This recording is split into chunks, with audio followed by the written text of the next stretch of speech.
il y a pas longtemps je t'ai fait une vidéo dans laquelle je te parlais de mon mode de vie écolo bio minimaliste et dans cette vidéo en fait je te disais tout mon parcours. Sous la vidéo il y a eu plein de questions et je me suis dit que ça pouvait être intéressant qu'on y réponde en vidéo, enfin du moins que j'y réponde en vidéo et qu'on puisse en discuter. Donc c'est la FAQ de la vidéo de mon parcours bio. Alors là, au niveau des questions je réponds vraiment comme ça vient, il n'y a aucun ordre. La première question qui était de Mariami, elle me posait la question de l'aspect plaisir. En fait, elle me disait que c'était bien le parcours que j'avais eu, mais que on y perdait peut-être en plaisir. Et elle parlait par exemple des cheveux et le fait que de se les laver avec du rassoul, bah, c'était pas le même rendu que quand on se les lavait avec du shampoing. Et elle me posait la question de la frustration. Alors, ce que je voulais te dire par rapport à ça, c'est qu'en fait, je crois que tu as raison Mariami, qu'il y a un aspect plaisir en fait dans les produits qu'on utilise, dans le mode de vie qu'on a. Et en fait, mon plaisir il est autre finalement. Et effectivement au début quand j'ai commencé à changer des trucs, je me suis rendu compte qu'il y avait des plaisirs que je perdais. Par exemple, moi j'ai plus la sensation du shampoing, tu vois, tout soyeux dans les cheveux, la sensation d'avoir, tu sais, du gel douche qui sent vachement bon sur mon corps, machin. Effectivement, je l'ai perdu. Mais je dirais que je me suis complètement déshabituée et que maintenant j'ai plus cet aspect plaisir là. Ceci étant, j'ai été confrontée à ça quand j'étais à Madagascar, j'y étais il y a pas longtemps, là, il y a quelques jours. Et en fait, il y a eu un jour où j'étais hyper sale, j'avais passé la journée dans la brousse, j'avais de la terre, enfin bref, j'étais vraiment dégueulasse. Et le soir, j'ai eu envie de me laver avec du savon et de sentir bon, de sentir pas que moi, de sentir un truc supplémentaire. Et en fait, effectivement, je me suis lavée avec le savon qui était proposé par l'hôtel, ce que je fais absolument jamais de la vie. C'était hyper agréable, mais ça m'a provoqué du plaisir pendant 5 minutes et puis après c'était passé. Et donc ça m'a pas donné envie, tu vois, de retrouver ce plaisir là. C'était un petit plaisir que j'ai eu pendant, voilà, pas longtemps. Après je crois réellement que le plaisir je le trouve ailleurs. Et quand je me lave les cheveux avec du rassoul par exemple, effectivement ça mousse pas. Mais mes cheveux ils sont quand même doux, il y a quand même, tu vois, il y a un autre rapport avec ton corps et un autre rapport avec tes sensations qui est quand même intéressant. Du coup, pas de frustration. Il y a BZ Corinne qui me demande pourquoi tu n'es pas végane. Alors, je vais faire une vidéo sur le sujet, je vais faire une vidéo sur un bilan de mes 2 ans de végétarisme et je répondrai à la question, donc sois vigilant, je vais y répondre bientôt. Alors il y a The Lady Oné qui me posait la question suivante qui me disait je cherche un producteur bio, je ne sais pas comment m'y prendre puisque pour le moment par le biais d'internet j'ai trouvé que le système des paniers et ça me convient pas. Donc comme je disais dans la vidéo, moi aussi le système des paniers bio ça me convenait pas parce qu'en fait j'avais des légumes et des fruits à manger, ça correspondait pas forcément à ce que j'aimais, ça correspondait pas forcément à mes envies et puis des fois même je savais pas les cuisiner, j'avais pas l'énergie pour apprendre, bref c'était chiant. Et en gros moi j'avais fait une recherche par rapport à mes amis, mais je sais qu'il y a des sites internet, si j'en trouve je te mettrai en barre d'infos, ou si toi autre ami qui regarde la vidéo tu connais, n'hésite pas à le dire, mais il y a des sites internet qui répertorient par région les producteurs bio. Je pense que tu peux trouver ça facilement et ça peut t'apporter une solution. Le problème que j'ai aussi c'est que j'ai un marché en bas de chez moi, donc tous les mardis matins, et ça me permettrait d'avoir un producteur local qui est près de chez moi, de ne pas utiliser de déchets et compagnie. Mais le souci de mon marché, donc c'est vraiment dans ma ville, c'est qu'il n'y a pas de produits bio. Ceci étant, peut-être que dans ta ville à toi, il y en a. Donc n'hésite pas à te renseigner, n'hésite pas à demander aux commerçants. Parce que peut-être que certains n'ont pas le logo bio, parce que je crois que ça coûte hyper cher de pouvoir l'avoir. Mais ont quand même dans leur manière de faire une approche qui ressemble au bio ou qui est du bio. Donc n'hésite pas. Et sinon, si pour les gens qui sont à Istres, il y a un producteur bio qui s'est installé en centre-ville. Il y a un producteur bio qui s'est installé en centre-ville, mais c'est un petit peu cher par rapport au producteur chez lequel je vais. Donc moi je cherche toujours l'équilibre en fait entre le prix, la distance, le fait d'utiliser de l'essence, le fait d'utiliser ou pas des déchets, machin. Et mon équilibre pour l'instant c'est que quand je peux, je vais chez mon producteur local qui est donc à 1 heure aller-retour de route de chez moi. Donc j'utilise du carburant. Je le fais peut-être une fois par mois ou une fois tous les 1 mois et demi. Et entre temps, quand j'ai besoin, quand j'ai vidé mon stock, je vais à Leclerc ou à Lidl et je prends les produits bio chez eux, mais qui sont des produits emballés, et j'ai conscience du fait qu'ils sont vraiment pas chers parce que les producteurs sont pas super bien payés. Je suis obligée de faire l'équilibre entre les deux parce que si j'achète que mes fruits et légumes super chers, je m'en sors pas financièrement. Donc c'est pas une bonne solution pour moi. Elle posait aussi la question des AMAP. Alors AMAP j'avais essayé, mais c'était pareil, je pouvais pas vraiment choisir mes fruits et légumes, même si j'aime bien le principe. Donc ça m'avait pas forcément plu. Et il y a la ruche qui dit oui également. Et en fait Alors je peux pas vraiment parler parce que j'ai pas fait assez de recherches sur le sujet, je suis pas assez calée. Mais en fait j'ai vu plein d'articles qui tournaient par rapport à la ruche qui dit oui. Et c'était des trucs qui étaient assez négatifs. J'avais lu quelques trucs et du coup ça m'a pas donné envie. Ceci étant, ça peut être intéressant que je me penche sur le sujet et que j'approfondisse. Mais j'ai la sensation qu'il y a trop d'intermédiaires entre le producteur et moi, donc ça me pose un problème. Même si, effectivement, quand je vais chez Leclerc, c'est pire, et que du coup, ce que je viens de dire, c'est totalement pas cohérent. Donc c'est pour ça qu'il faut quand même que je me renseigne sur le sujet. Il y a Laurie qui me pose la question suivante, qui me dit « Je souhaiterais être davantage écolo, mais j'ai toujours des doutes au moment de jeter mes emballages. Par exemple pas en plastique, pourrais-tu nous faire une vidéo sur le tri des déchets ?» Si je peux, je te le ferai avec grand plaisir, si je peux le faire. Mais moi, ce que j'ai fait, c'est que j'ai acheté en fait des poubelles. Je vais essayer de te les montrer, de faire un insert, je sais pas comment, mais j'ai acheté des poubelles de tri. Et en gros dans ma ville, mais ça doit être partout pareil, tu sais, j'ai des gros machins où on peut mettre les bouteilles en verre, le plastique et le papier, et je jette mes déchets là-dedans, donc j'ai pas forcément à trier. Ceci étant, si tu as des doutes, il y a une application qui est vachement cool qui permet de trier ces déchets. Je te mettrai le nom de l'application, et en fait tu rentres le produit et ça te dit en fait où est-ce qu'il faut le mettre, dans quelle poubelle et quelle couleur de poubelle tu dois le mettre. Et il y a aussi un site internet qui est super bien fait, et pareil je te mettrai ici le nom du site internet pour que tu puisses s'y retrouver. Et bien évidemment, si je peux faire une vidéo, si j'estime que je suis assez calée sur le sujet, je t'en ferai une avec grand plaisir. Alors il y a Mylène qui me dit « Laetitia, je suis dans la même démarche et je voulais savoir, quand tu dis j'ai arrêté, qu'entends-tu du jour au lendemain? Est-ce que tu t'es séparée de toutes tes affaires superflues, ou est-ce que tu t'es obligée à aller finir dans un souci de déchets inutiles ?» Alors, c'est une super bonne question. Quand j'ai décidé d'arrêter de manger des produits industriels, je me suis posé la même question. Je me suis dit, bon, est-ce que je ne fais pas de gaspillage alimentaire et donc je mange mes trucs, ou est-ce que je jette tout? Moi j'ai choisi de tout jeter. Je sais pas si c'est la bonne solution, je sais pas si c'est la meilleure. Effectivement ça fait du gaspillage, il y a des enfants qui meurent de faim, donc c'est pas du tout logique. Mais je me suis dit que maintenant que je savais que je m'empoisonnais en mangeant ces produits là, et en utilisant mettons des shampoings, des gels douche, des machins, il était complètement hors de question que je continue à les utiliser. Donc pour le manger j'ai quasiment tout jeté. Pour les produits de salle de bain, j'en avais énormément. J'avais beaucoup de produits qui étaient neufs. Et ce que j'ai fait, c'est que j'ai tout mis dans un sac et j'ai donné ça à ma soeur, parce qu'elle n'a pas les mêmes préoccupations que moi. Là j'avais quand même un problème d'éthique, parce que je me disais pourquoi pour moi ce serait du poison et pour ma soeur ce serait pas du poison. J'aurais pu très bien me dire non, je lui donne pas. Mais en même temps j'avais conscience du fait que pour ma petite soeur c'était carrément pas un souci, et que elle ne voyait aucun problème à utiliser ces produits, que c'était des produits chers que j'avais, et j'avais plein de produits de marque et compagnie, et que donc là c'était vraiment du gaspillage que de ne pas faire profiter les membres de ma famille ou mon entourage. Donc voilà, c'est ce que j'ai fait. Le seul truc que j'ai gardé, c'est mon maquillage, j'avoue. J'ai beaucoup de maquillage de marque, parce qu'avant j'utilisais beaucoup de maquillage de marque, notamment du Dior. Et d'ailleurs, si tu veux que je te fasse une vidéo sur le maquillage, sur mon parcours au niveau du maquillage, je te fais avec grand plaisir. Donc j'ai plein de maquillage Dior, c'était ma marque préférée. Et j'ai tout gardé parce qu'en fait de temps en temps je me maquille, et de temps en temps je réutilise, et j'ai une sorte de lien affectif avec mon maquillage. Je sais, c'est con, je saurais pas te l'expliquer, j'essaierai peut-être de le développer dans la vidéo si tu le désires.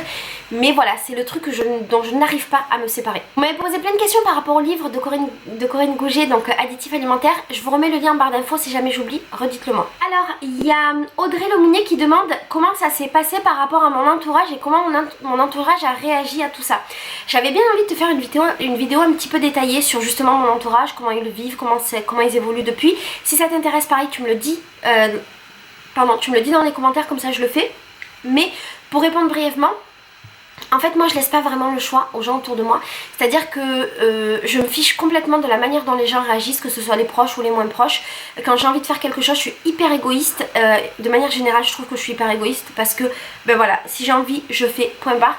Je pars du principe que ça ne concerne que moi, à la limite mon mari, voilà. Mais est-ce qu'ils ont bien réagi? Oui, mes potes, ils ont beaucoup rigolé de ça, ils se sont moqués au début, mais maintenant ils le vivent bien, et au bout de 4-5 ans, c'est devenu la norme pour eux que je sois comme ça. Mes frères et sœurs, je crois qu'ils en avaient strictement rien à faire, ma mère pareil. Farid, la transition elle s'est super bien passée, parce qu'en fait chaque fois que j'apprenais un truc, que je lui expliquais, on le découvrait ensemble, et du coup on le mettait en place. Il y a des choses que lui voulait pas changer et que moi je voulais changer, donc on s'adaptait en fait. Par exemple, lui voulait manger de la viande, moi j'en mangeais pas. Bah, au début il achetait de la viande, ou j'achetais encore de la viande pour lui, je la lui cuisinais. Maintenant je le fais plus, mais au début je le faisais. Donc ça s'est fait vachement en douceur. Mais voilà, globalement ça s'est bien passé. Et puis aussi ce qui est cool, c'est que moi j'ai créé mon blog au moment où j'ai commencé à changer. Et donc en fait mes amis, ils ont suivi toute la transition par rapport à mon blog. Et j'explique en fait dans tous mes articles quelle est ma problématique et comment j'ai réussi à la résoudre. Donc c'est pas un truc où j'arrive du jour au lendemain en disant oui les pesticides c'est mal donc j'arrête de manger ça. Ou oui le maquillage c'est mal donc j'arrête. J'explique vraiment toute la démarche et ça permet aux gens de comprendre. Il y a Mavé qui demande si je peux faire une vidéo sur mes soins du corps. Corps, cheveux avec des produits naturels ou autres et des bons plans parce qu'en fait elle est étudiante et qu'elle a pas beaucoup de sous. Je t'avouerai avec que moi j'ai aucun bon plan parce qu'en fait j'achète rien, j'utilise vraiment que des trucs super naturels et en gros quasiment rien. Je me lave avec de l'eau, sur le visage je mets que de l'eau, mes cheveux je les lave avec du Rasoul. Pour me brosser les dents j'utilise de l'huile de coco ou du dentifrice Velleda. Donc j'aurais pas vraiment de contenu à mettre sur ta vidéo. Par contre je te conseille d'aller voir la chaîne d'Alice Boucher que je te mettrai là. Et en fait Alice Boucher elle prépare tous ses produits cosmétiques pour le corps, le visage et les cheveux à partir de choses qu'il y a dans le frigo et de choses qu'il y a dans la cuisine. Donc tu peux pas faire plus sain et plus économe que sa manière à elle de fabriquer ses cosmétiques. Et je te conseille vivement d'aller voir sa chaîne, je pense que tu vas trouver toutes les réponses à tes questions. Il y a Charlotte Dumortier qui me dit qu'elle a vu en fait au fur et à mesure de ma chaîne que j'avais testé plein de différentes manières de me laver les cheveux et le corps et qu'elle voulait savoir avec quoi je me lavais.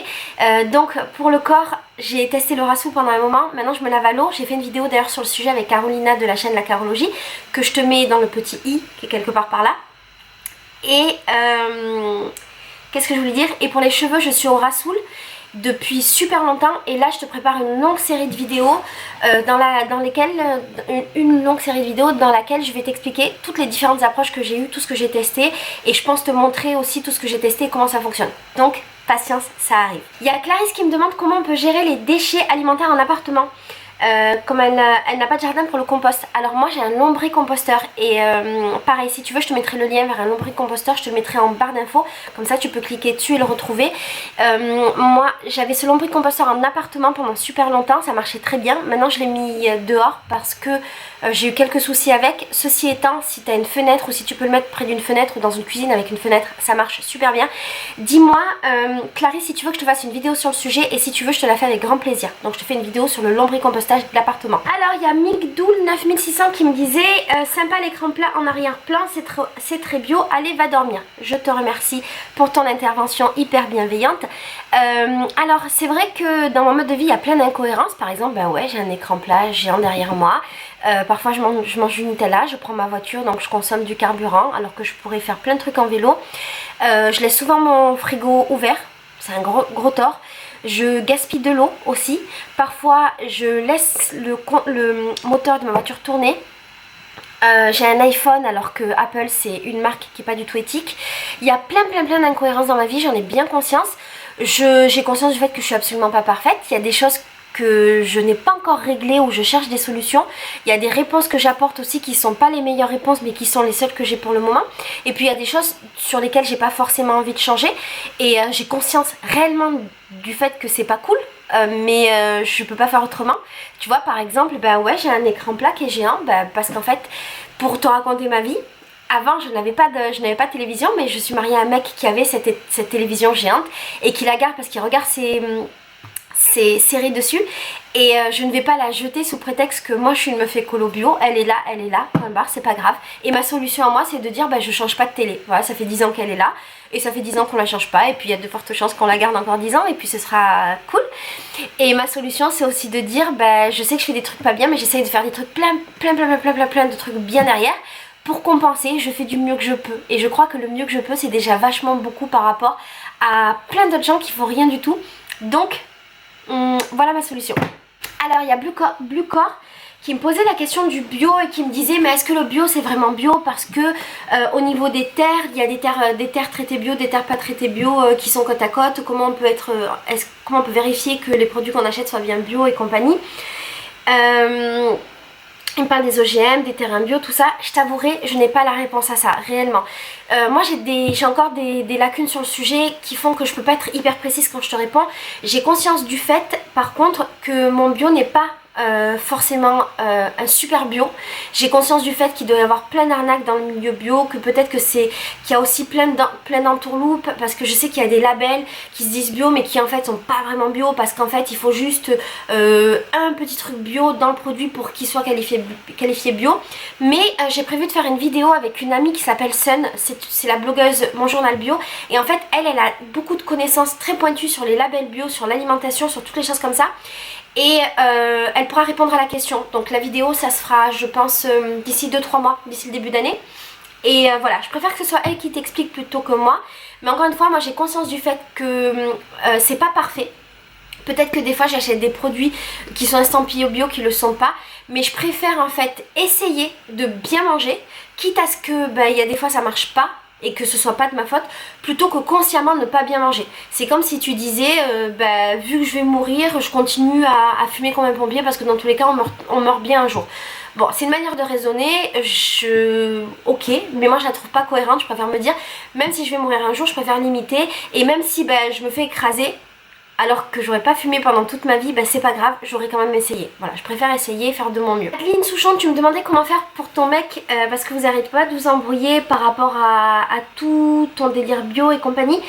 Ce que j'ai fait moi beaucoup avec Farid, c'est que je lui montrais des vidéos en fait. Alors je lui faisais pas du harcèlement moral, mais je lui montrais des vidéos sur les additifs alimentaires, sur l'alimentation, notamment les vidéos de Corinne Gouget qui sont vachement bien faites, et je te les mettrai en barre d'infos. Je te mettrai tous les liens, et c'est ça en fait qui lui a fait remettre en question son mode de fonctionnement. Et en fait devant moi il disait genre que non il s'en foutait, que ça changeait rien à sa vie, mais derrière moi il allait emboucaner ses collègues et sa famille et remontrer les vidéos pour leur faire changer leur mode de vie. Et c'est comme ça que petit à petit il a changé lui-même à la maison et qu'il a accepté tout ce que je mettais en place. Donc voilà, essaye de faire comme ça, et quand je ferai la vidéo sur l'entourage, j'essaierai de trouver des solutions ou de t'apporter des solutions pour ça. Amélie disait qui me pose la question des produits ménagers, est-ce qu'il y a déjà une vidéo ou un article sur le sujet? J'ai fait une seule vidéo sur le sujet sur la chaîne, c'était par rapport aux produits ménagers à l'orange que je fabrique. Je vais te mettre le lien en barre d'infos. Par contre j'ai plein d'articles sur mon blog, je te mettrai le lien. J'ai plein d'articles sur mon blog sur le sujet, et j'ai prévu de faire toute une série de vidéos. Je sais que chaque fois je dis ça, ça fait hyper longtemps que je dois le faire. Faut juste que voilà, je me pose, que je tourne toute ma série de vidéos et que je vous les mette, mais ça arrive. Claire de Lune me demande si mon mari me suit facilement dans cette aventure. Pareil, je le mettrai dans la vidéo, et elle me disait par exemple s'il veut manger du Nutella, se laver avec du Axe, machin, comment tu fais? Moi je lui interdis rien en fait, juste je lui explique patiemment, je lui réexplique. Et pour le Nutella, on a eu une grande victoire dans la maison là le mois dernier, parce que on est enfin passé au Nutella bio qui s'appelle le Nutellacina ou Nutecina. Bon, bref, toi-même je pense que tu connais mieux le nom que moi. Et en fait il a goûté, il a trouvé que c'était vachement bon, il s'est habitué au goût, et maintenant il mange plus de Nutella. Donc ça c'est la grande avancée. Au niveau des produits sur le corps, c'est en me voyant faire que lui a changé ses habitudes. De temps en temps il a fait des petits retours en arrière. Par exemple là ces derniers temps je suis pas trop à la maison parce que je suis beaucoup en vadrouille. Il rachète un petit peu des produits industriels et du coup on en reparle. Mais quand je suis là en fait il essaye plus ou moins de faire le bon élève, et donc il achète pas des trucs et il a tendance à me suivre. Alors il y a Yasmine Enko qui me dit qu'est-ce que tu réponds aux personnes qui te disent ok tu manges quasiment plus de viande, mais pourquoi t'arrêtes pas complètement? Je vais faire une vidéo sur le sujet, sur mon végétarisme. Mais en gros globalement je laisse pas l'opportunité aux gens de me poser la question, et s'ils me posent la question je me casse même pas la tête à leur répondre. Je mange ce que je veux, quand je veux, et s'ils sont contents c'est bien, s'ils ne sont pas contents c'est pareil. Donc moi je me prends vraiment pas la tête avec ce genre de trucs. Interroge-les eux sur leur propre consommation et sur ce qu'ils font pour changer le monde et pour changer leur monde, et quand ils auront des réponses acceptables à te donner, peut-être qu'éventuellement tu te prendras la tête à te justifier. Mais par contre je pense pas que ce soit nécessaire d'utiliser son temps et son énergie pour se justifier auprès des autres êtres humains. Voilà, après c'est juste ma manière de faire. Annabelle demandait comment remplacer le desktop parce qu'elle a sa douche qui est bouchée. Moi je remplace avec du vinaigre et du bicarbonate. Il y a plein de tutos sur internet qui en parlent, ça marche bien chez moi. Je mets de l'eau super bouillante, de l'eau très chaude, et je fais un mélange vinaigre-bicarbonate. Sinon en fait j'avais acheté, tu sais, le truc en bois là, machin, la ventouse comme ça, je te mettrai un lien si tu veux, mais bon c'est hyper facile à trouver. Et la ventouse ça marche à tous les coups, donc on n'a pas besoin de se casser la tête avec des produits ultra chimiques comme le desktop. Je pense pas que ce soit absolument nécessaire en vérité. Alors il y a Caroline qui me demandait comment s'est passée la transition de la nourriture bio au niveau financier, j'ai bien envie de te faire une vidéo sur ça. Parce que c'est quand même un sujet important, je sais pas, si tu penses que c'est nécessaire je le fais. Mais en gros, je me suis rendu compte qu'avant, j'avais des caddies qui étaient super fournis et je dépensais à peu près 200 € par caddie. Je faisais les courses peut-être, je faisais les courses 1 à 2 fois par mois, je dépensais énormément d'argent. Et quand je suis passée au bio, je me suis dit putain ça va coûter cher et tout, le bio c'est super, c'est vachement onéreux. Sauf que quand tu commences à mieux consommer et à manger comme moi que des fruits et légumes et des produits ultra simples et que tu fabriques ton manger, tu n'achètes plus de produits industriels et plus de produits transformés. Et c'est tous ces produits transformés et industriels qui coûtent vachement cher. Et quand je regarde par exemple moi mes anciens caddies, je me rends compte que tout ce que j'achetais c'était des choses qui me nourrissaient pas. Les 3/4 c'était des gâteaux, des conneries, des sauces, des machins, que des choses pas nourrissantes qui me coûtaient beaucoup d'argent pour rien. Alors que maintenant voilà, j'ai des produits de base, je fabrique mes trucs et donc je pense que je dépense beaucoup moins d'argent. Au niveau de la bouffe en tout cas, je dépense beaucoup moins d'argent maintenant qu'avant alors que j'achète du bio. J'avais fait un article sur ma chaîne, sur mon blog aussi, où j'avais fait un tableau de ma manière de consommer avant, donc du produit industriel dans la maison, sur mon corps, mon visage, mes cheveux, machin, et comment je vivais maintenant. Et j'avais vu que je faisais une économie d'à peu près 1700 ou 2000 € par an. Et pareil, je te mettrai le lien de ce tableau là en barre d'infos. Et si ça t'intéresse, je te ferai une vidéo sur la question. Il y a Claire Garden qui me demande si j'ai eu peur de commencer. Et si quand j'ai vu toute la nourriture qui m'entourait, qui était pleine de produits chimiques, ça m'a pas fait peur de ne plus rien avoir à manger. Comme j'explique dans les vidéos, oui, ça a été un gros bouleversement parce qu'en fait j'ai tout jeté. Et j'ai été trop vite en besogne et je me suis rendu compte que je ne savais plus manger, je savais plus quoi manger. Dès que je regardais un produit dans les magasins, je pouvais pas l'acheter parce qu'il y avait des additifs alimentaires dedans et que je m'étais refusée à consommer ça. Donc oui, c'est un petit peu flippant au début, mais en fait si tu fais les choses petit à petit et que tu intègres petit à petit des nouveaux aliments, des nouvelles manières de consommer, des nouvelles manières de cuisiner, ça passe super bien et ça va, c'est super facile en fait. Il y a Loana Mariam qui me pose une question, vous avez été plusieurs à me poser sur cette vidéo et sur Facebook, c'était Laetitia, tu n'as pas envisagé d'écrire un livre sur tous ces sujets, bisous. En fait écrire un livre ce serait vraiment un rêve dans ma vie depuis que je suis toute petite, en plus j'ai envie d'écrire un livre, mais pour tout te dire il n'y a aucune maison d'édition qui m'a jamais rien proposé. Donc voilà, donc pour l'instant c'est pas d'actualité. Si un jour une maison d'édition veut qu'on fasse un truc éventuellement, mais bon voilà, ça c'est pas pour vous. Alors Cocticienne me demande quelles sont les alternatives naturelles pour les produits ménagers. Encore une fois je vais faire une vidéo, mais globalement bicarbonate et vinaigre c'est les deux seules choses que j'utilise dans ma maison. Alors il y a Xitine Laziop qui me posait la question des alternatives par rapport au wifi, aux ondes, au téléphone, aux réseaux sociaux, à l'ordinateur, si j'avais pensé à la nocivité des ondes. Alors oui, c'est un sujet qui me préoccupe beaucoup, d'autant que moi je passe ma vie sur internet, je passe ma vie sur l'ordinateur, sur le téléphone, j'ai toujours le wifi allumé.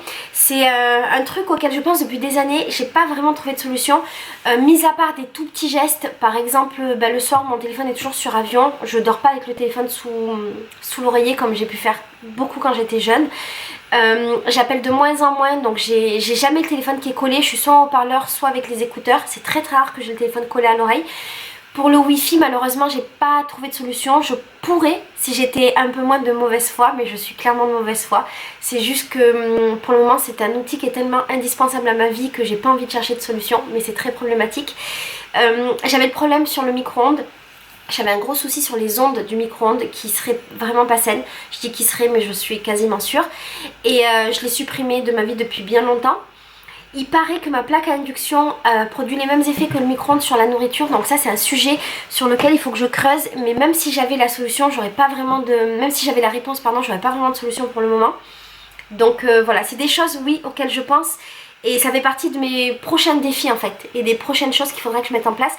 Peut-être que le jour où j'aurai une maison à moi, je changerai certains trucs et je m'améliorerai, tu vois. Par exemple, si la plaque à induction c'est pas bon, je réfléchirai à revenir peut-être sur un système de gaz ou un système électrique. Mais après il faut être capable de peser le pour et le contre, qu'est-ce qui est le mieux, qu'est-ce qui est le moins pire, je sais pas trop. J'ai pas les connaissances nécessaires pour pouvoir te répondre à vrai dire. Il y a Darwin qui demande pourquoi est-ce que j'ai arrêté d'acheter des vêtements il y a 5 ou 6 ans, quelle était la démarche.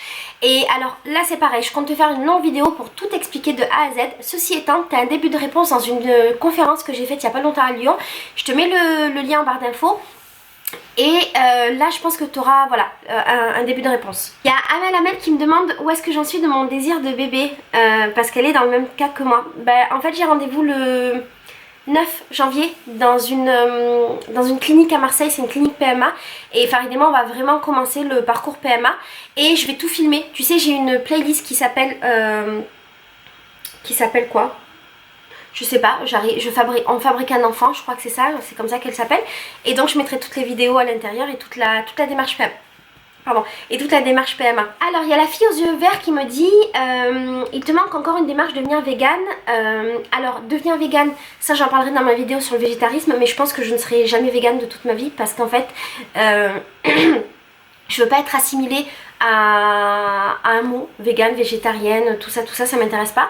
Ceci étant, si on regarde bien, j'ai quasiment surtout je suis hyper proche des idées véganes dans mon mode de vie. Par exemple, je ne consomme quasiment plus de produits animaux. Il me reste le miel et les œufs. Peut-être que ça évoluera, mais je crois que ça c'est des trucs que je ne changerai pas dans ma vie. Je consomme pas, je n'achète plus de cuir, je n'achète pas de laine. Je ne vais pas dans les zoos, je suis contre le fait d'acheter des animaux, je suis contre le fait d'exploiter les animaux, je n'aime pas le cirque. Je suis contre le fait d'utiliser des animaux pour tester des médicaments, du maquillage et toutes les conneries comme ça. Je suis contre le fait de couper les animaux là en cours, je sais pas comment ça s'appelle, mais tous les trucs comme ça j'aime pas du tout. Donc dans beaucoup de choses je me rapproche des idées véganes. Après m'identifier à un groupe ça m'intéresse pas du tout, donc il y a de fortes chances que jamais de ma vie je dise que je suis végane ou pas végane ou machin. Alors il y a Ali-Lena Dalt qui demande si j'ai des lectures à vous conseiller par rapport à tous ces sujets là. Je vais le noter de suite. D'ailleurs je vais vous faire une vidéo sur le sujet. Je ferai une vidéo sur les lectures, sur les livres en lien avec mon mode de vie. Donc livre, mode de vie. Et je comptais faire une vidéo aussi sur mes livres de cuisine. Donc je vais la faire aussi. En fait là c'est la liste des prochaines vidéos que je vais faire. Tu peux pas voir hein, mais il y en a beaucoup. Alors Fatima Doudou me dit, est-ce que tu t'es déjà posé la question par rapport aux vêtements bio ou du moins par rapport à l'éthique? Oui, alors ça j'en parlerai dans ma vidéo sur les vêtements. Mais en gros, je trouve que c'est bien effectivement d'acheter des vêtements bio, éthiques et compagnie. Ceci étant, c'est pas la solution parfaite. Et ça, je crois que le mieux placé pour en parler, c'est mon pote Raj qui est ingénieur dans le textile. Donc je le ferai éventuellement intervenir sur le sujet. On aura une discussion et je te filmerai la discussion. Mais moi, ce qui me pose un problème avec la mode éthique, c'est que j'ai la sensation de partir d'un modèle qui est un modèle de consommation pour aller dans un autre modèle qui est un modèle de consommation éthique. Et même si ce modèle-là, il est mieux, tu restes dans un modèle de consommation. Et mon délire à moi, c'est pas que être une meuf éthique et bio, c'est aussi de ne pas ou de très peu consommer. Donc en fait ça me convient pas forcément. Du coup je préfère ne pas acheter de vêtements plutôt que d'acheter de l'éthique. Et à la question est-ce qu'il vaut mieux acheter de l'éthique ou est-ce qu'il vaut mieux acheter du vêtement d'occasion et donner une seconde vie aux vêtements d'occasion, moi j'aurais tendance à penser qu'il vaut mieux donner une seconde vie aux vêtements d'occasion plutôt que de créer du nouveau vêtement. Et j'aurais tendance à penser également qu'il y a assez de vêtements dans notre société pour nous tous et qu'on n'a pas forcément besoin d'en acheter des nouveaux. Voilà. J'ai répondu à toutes les questions qui étaient sous cette vidéo.